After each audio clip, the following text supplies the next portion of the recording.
Dans un communiqué publié sur les réseaux sociaux, le porte-parole du gouvernement invite ses concitoyens à vaquer normalement à leurs occupations.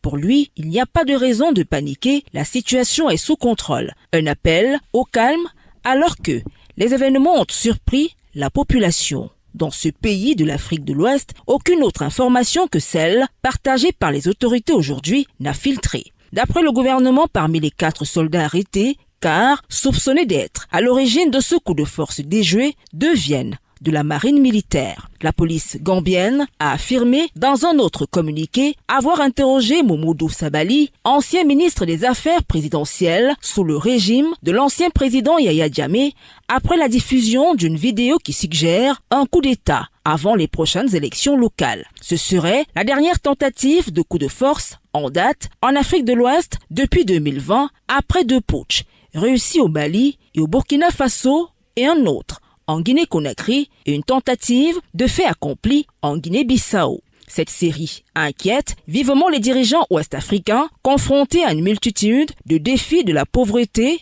à la propagation du djihadisme aggravée par la pandémie de Covid-19 et la guerre en Ukraine.